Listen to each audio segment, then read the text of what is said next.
Good morning sa tanan na nasabta sa atong online morning devotion nga gahimuon no matag sa buntag kay nagpabilin pa ang atong moto nga seek first the kingdom of God and his righteousness, and everything shall be added unto us. Come on, let's start the day right by worshiping our God. Amen. Bulag ta sa lawas, but we are one in the spirit. Jesus, I worship you, I adore you, I praise you, be glorified in everything I do.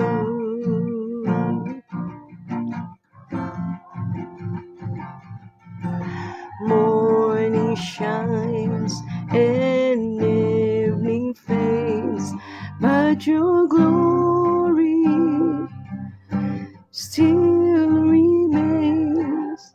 Your love endures from now until the end.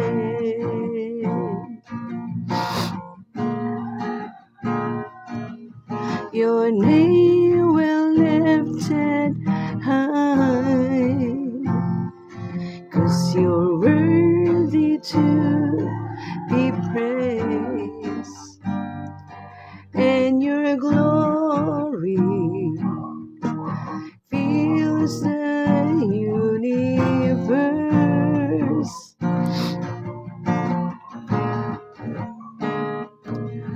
All glory to your name, all honor you deserve, and all power is to you, oh glorious King.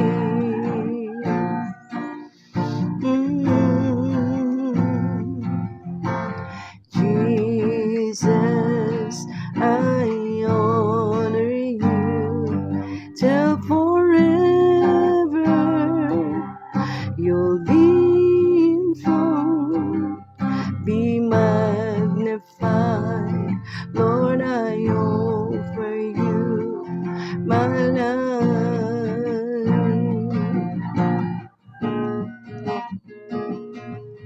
Your name will lifted high, 'cause you're worthy to be praised, and your glory fills the universe.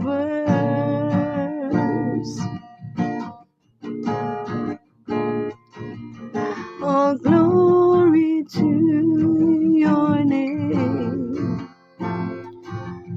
all honor you deserve, and all power is to you, oh glorious King.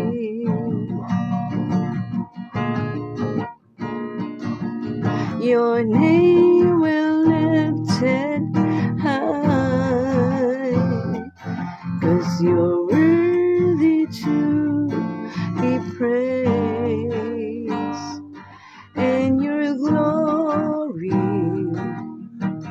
fills the universe.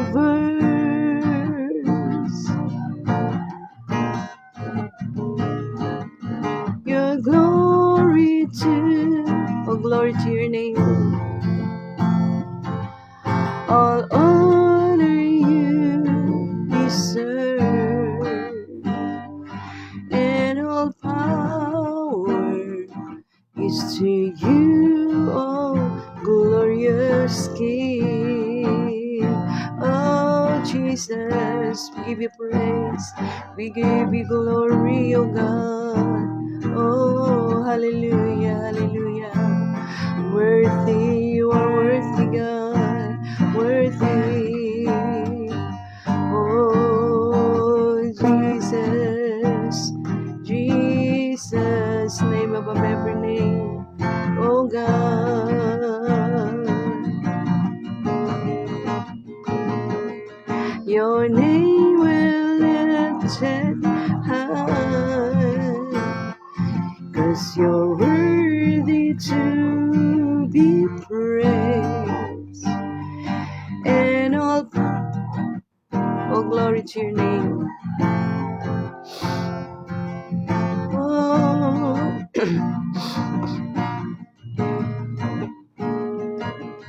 all glory to your name. All honor you deserve, and all power is to you, oh glorious King of power. And all power is to you, oh glorious King. All power and honor, and all power is to you, oh glorious King.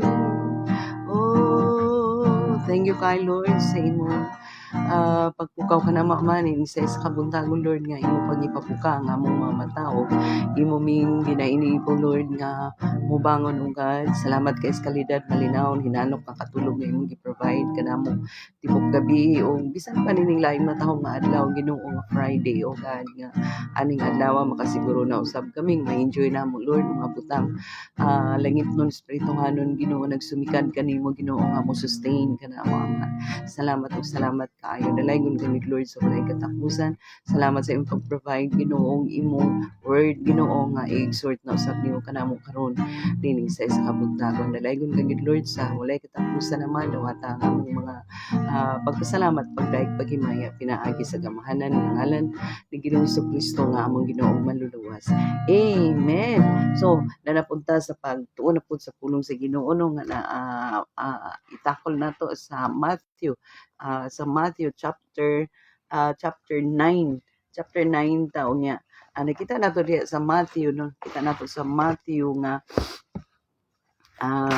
nagpadayon si Ginoong Hesus pagpangayo sa mga balatian no, klase-klase, mga paralyzed no, paralytic nga mga tao. Dahil di po sa Matthew chapter 9 makita nato giunsa ni Lord pagtawag si Matthew. The other name of Matthew is Levi, and Matthew is sitting at the sa pagtawag ni Ginoong Hesus, naglingkod si Matthew sa tax booth. Kanang bitawng lingkuranan sa mangubra og buwis no, inana tax collector mangod siya nya naglingkod siya sa tax booth. And mao na nga panahon nga gitawag ni Ginoong Hesus ang nakatsada kay pagtawag ni Ginoong Hesus sa iya nga follow me, sa diyang ningon si Jesus kang Matthew nga follow me, bisan og kung imo naon no naglingkod siya sa tax booth, so trabaho na niya no nga mangubra og buwis. Apan he rose up immediately and followed the Lord Jesus Christ. So makita nato nga mas gipalabi niya ang pagsunod kang Ginoong Hesus kay sa iyang pagtuman sa iyang trabaho nga mangubra og buwis no, because he is a tax collector. So daghan kaayo nahitabo di sa chapter 9 kung ato lang yung basahon no, daghan kaayo na ay mga panahon di sa chapter 9 nga giayo ni Ginoong Hesus ang usa ka bata nga grabe no, kanang wala lang niya giayo kung dili gibanaw niya because ang bata wala na nagginawa no, ang bata nga babae, a girl who was restored by the Lord Jesus Christ to life no. Unya naapagibabay nga giayo pagid niya sa talinugo no. So daghan kaayo gipangayo ni Ginoong Hesus na apay buta nga giayo niya no, duha ka tao nga buta giayo gihapon ni Ginoong Hesus no. Dayon na ay amang nga dili makasulti no, giayo gihapon ni Ginoong Hesus. So dining dapita daghan kaayo gyud giayo ni Ginoong Hesus. But itakol nato ang 6 to 7 dinhi dinhi sa chapter 9. Ingon diri sa 6 to 7, but that you may know that the Son of Man has authority on earth to forgive sins, no? Dinhi karon kay lahi ang gihimo ni Ginoong Hesus kay nagpasaylo siya sa mga sala, no? So nag-ayo siya sa mga balatian, sa nagbalatian, nagmasakiton, nag-abog siya sa mga nademonyuhan nga mga tao, nagbuhi siya mga patay, ana. Then dinhi nakita nato nga Jesus Christ has the authority to forgive sins. So dinhi karon sa 6 to 7 sa chapter 9, but that you may know that the Son of Man has authority on earth to forgive sins. He then said to the paralytic, rise, pick up your bed and go home. And he rose and went home. So dinhi karon nagtanaw ang mga tao, no, ang mga tao nga nagtanaw kay mga magtutudlo sa balaod pag yun, no, teacher of the law. Sila mo'y nagkritik kang Ginoong Hesus. Giingnan nila si Ginoong Hesus diri sa verse 5, verse 3. And behold, some of the scribes, may nga itang scribes kanang nagtudlo og balaod na muna sila mga scribes na sila said to themselves, this man is blaspheming. But Jesus, knowing their thoughts, said, why do you think evil in your hearts? For which is easier to say your sins are forgiven, or to say rise and walk? Kita nato nga giingnan siya sa mga scribes, giingnan siya sa mga tao nga nagtudlo og balaod nga this man is naghimo og naglitok og mga blasphemy nga nganong moingon siya nga kanang pasayloon ang imong mga sala, no? Nganong nag-ana ang mga tao, nagreklamo ang mga tao nga naibaluan man ni Ginoong Hesus ang ilang ginahuna nga nagreklamo sila nga unsa man nga tao nga blasphemy man ang iyang gibuhat, ngayon man siya nga your sins are forgiven, ana, no? So pagkahibalo ni Ginoong Hesus nga ang ilang una ingon ana, why do you think in your heart evil, ana si Ginoong Hesus?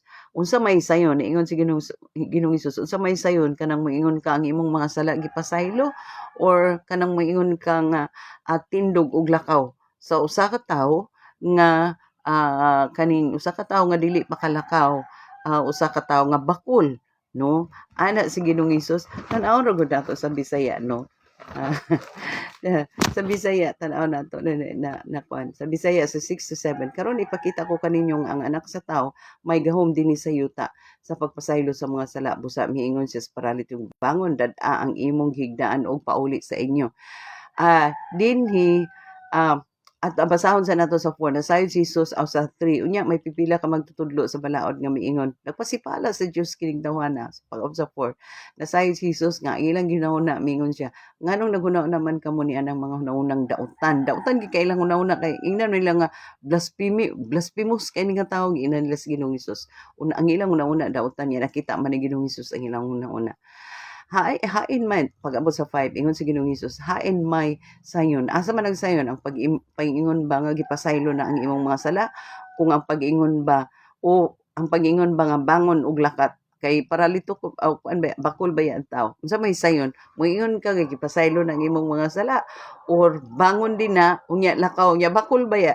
Ingon si Ginoong Hesus. So ang duha karon nga duha ka point ang giingon gipangutanan ni Ginoong asa may sayon. So kung atong tan-awon sa human point of view, sayon ang moingon nga kanang your sins are forgiven, no? Sayon kay anyway wala magkakabalon sa mga sala niya. So it's easier, no? Sayon kaya ang pag-ingon nga ipasaylo na ka sa pero kanang moingon ka nga tindog, lakaw, lisod na kay ngano kanang kuan man physical evidence gikinahanglan ang physical evidence, no? Kay kini well known ba ya ang tao nga bakol, no, nga dili kalakaw, dili katindog, pero karong panahon na niingon sige this time niingon si Ginoong Hesus nga bangon dahil lakaw o di lisod na siya masayon tong but both gihimo ni Ginoong Hesus, duha ang gihimo ni Ginoong Hesus niya siya your sins are forgiven, rise up and walk, ana si Ginoong Hesus. So nagpakita lang ning duha ka butang, nagpakita lang nga si Ginoong Hesus Dios gid siya kay walay laing makapasaylo sa sala gawas sa Ginoo. Ang Ginoo ra gyud ang accurate, no? Si Lord ra ang nakahibalo kay si Lord ra ang nakakita sa una kasing-kasing o sa kinabuhi sa tao. No, pero gihimo ni Ginoong Hesus ang pag-ingon nga your sins are forgiven. Meaning to say, Dios si Ginoong Hesus kay nakahimo siya ni anang pag-ingon nga your sins are forgiven.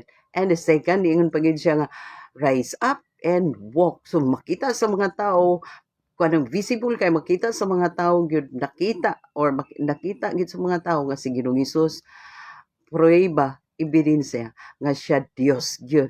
So the fulfillment of the prophecy has been fulfilled in the Lord Jesus Christ. No kay uh, nagpasabot lang maigsoon. Nagpasabot lang nga si Ginoong Hesus gyud Dios gyud siya sa gihimo niya nga pag-ingon nga your sins are forgiven. Tanaw nato klaruhon gyud nato pag-ayo mga igsoon nga tungod ani nga kani nga kay grabe nga issue ni sa mga parisiyo ug mga scribes no, mga iskriba ug mga parisiyo nahimong dako kaayo nga issue alang kanila. So una sa tanan nakita nato nga Jesus Christ has the authority on earth to forgive sins. Siya lang og walay lain, no? Mao na karon nga ang tao kung dili mo ilak ang Ginoong Hesus nga iyang Dios ng manluluwas, di gyud siya mapasaylo, dili mapasaylo ang iyang mga sala, no? So, that's the number one. Jesus Christ has the authority on earth to forgive sins. It's a clear evidence, it is a clear evidence of his divinity, no? Kanang ebidensya gid kayo nga siya Dios gyud. Since only God can forgive sins. So mo nang naa siya ang atong conclusion nga it is only in the Lord Jesus Christ that our sins will be forgiven. No, kay gipakita ang prueba ebidensya. And it is a clear evidence of his divinity since only God can forgive sins, no? Kay sayo na kaisa nga tanan ang pag-ingon nga gipasaylo ka sa mga sala kay di man ta kakita sa unsa gyud kahimtang, but this time grabe ang authority ni Ginoong Hesus gipasaylo ang sala ug ang gipakita ang ebidensya nga tungod kay napasaylo ang sala sa tao na kaning nakalakaw siya, naayo siya sa kwan, naayo siya sa iyang balatian nga bakol siya. So ang usa ka tawo nang ginahanglan og forgiveness, ang usa ka tawo nagkinahanglan og healing. So forgiveness and healings will go together, no? It will not be detached. So ang tawo kung dili mapasaylo, magpabilin nga dili siya maayo. Kay ang pinakadako gid kaayo not only physical healing but ang gikinahanglan sa tao but also spiritual healing. So the healing of physical and the healing of spiritual will always go together, no? So dili lang physical ang gikinahanglan nga healing kundi spiritual nga healing. That's why gikinahanglan nga mapasaylo ang sala sa tao para ang spiritual healing will flow, no, will work, no? So ingon na ana ang nahitabo dinhi niini nga dapat, no? So sa atong kinabuhi pud nanginahanglan kita kapasayloan kay aron nga dili lang physical healing ang mahitabo kundi bisan pa spiritual healing kay mangunsa man nga physically fit ka pero ang imong spiritual life has not yet been forgiven, no? So importante gid kay nga mapasaylo ta sa mga sala mo nang ang usa ka tawo gikinahanglan gyud sa Ginoong Hesus, no? Gikinahanglan gyud, no? Dihang dapita makita nato nga ingon si Ginoong Hesus nga ang wala nang ginahanglan dili gyud moduol pero ang nanginahanglan moduol gyud kaniya. So muning mga tawo, mga parisiyo nag lantaw kaniya nga namngita lang og mga depekto pero ang tinuod gyud ang hinahanglan og kapasayloan, nanginahanglan og healing niduol gyud kang Ginoong Hesus. So nagpasabot lang nga when we draw near to God, the Lord Jesus Christ, nagpasabot lang nga nanginahanglan ta niya kay dili mo duol kaniya, nagpasabot wala nanginahanglan kaniya. So they are not humble enough, ang mga scribes they are not humble enough to draw near to Jesus Christ, no? Kay ga-doubt sila. So ang mga tao nga nagduol nga na uban sa pagtuo nakabaton pag healing physical, nakabaton pag yung healing spiritual. Ang healing spiritual is the proof of spiritual healing is the forgiveness of sin, no? So muna siya ang pinaka-importante kaayo nga nakita nato dinhi nga nanginahanglan ang tao og physical healing, nanginahanglan pud ang tao spiritual healing. Mao ning nahitabo sa tao nga giingnan ni Ginoong Hesus, your sins has been forgiven. Rise up. Second is rise up and walk. Amen. Dako kay nga ebidensya harap-harapan sa mata sa mga tao nga si Ginoong Hesus Diyos gyud kinangahadlok kani sila unsa kini ana sila unsa kini nangahadlok ang mga tao nga naayo sa balatian ng tao niya niingon pag with authority niingon pag si Ginoong Hesus, your sins has been forgiven. Amen. Natin na nakotlo karon sa mupo nato nga paghisgot sa pulong sa Ginoo no mag-ampo ta. Dalaygon ka gid Lord sa walay katapusan naman. Salamat kaayo Ginoo Lord sa imong pagsabot duha ka butang importante gid kaayo nga batunan sa usa ka tawo nga maayo kami sa among physical infirmities o maayo sabi sa among spiritual infirmities Lord kinanginahanglan kami nini. Thank you kaayo ni ana Lord. Bisan pa man Ginoo nagapray kami karon sa mga kaigsunan nga manarbaho sa office. Ikaw Ginoo magatabang kanila nga gaan ra uhag ka pra ilang pagdumala sa ilang trabaho sa opisina. Bisan pa man mga estudyante Ginoo, elementary, high school, college Ginoo, ikaw magauban, protektar kanila og mga hatag strong comprehension og mag-provide og pangbayad sa mga expenses sa school. Sa mga teacher usab nanginahanglan sila katakos, kusog, kaalam nga langiton sa pag-manage sa ilang mga estudyante. Uban ni usab sila tabangi usab sila. Sa mga kaigsunan nga naay mga online nga trabaho Lord, tabangi usab sila Ginoo nga makaya nila ang ilang trabaho diya sa online ug tudlo sila sa pag-honor kanimo diha sa online. Susama sa among ginahimo Lord nga gi-honor kanamo, gipasidunggan kanamo Lord diri sa online oh God. Bisan pa man sa mga igsunan nga naay mga business nga gipang-manage oh God, tudlo sila Ginoo on how to honor you aron ang prosperity, pag-asenso sa ilang negosyo mudangan kanila amahan. This is our prayer, O God. Sa salamat kaayo Ginoo, walay lain nga pasidunggan nining tanan, walay laing matuboy nining tanan, mabayaw nining tanan, ikaw ra gid Lord. Busa dawata ang among mga pagpasalamat, pagdaig paghimaya, pinaagis gamhan ang ngalan Ginoong Hesus. Amen. God bless us all until next morning.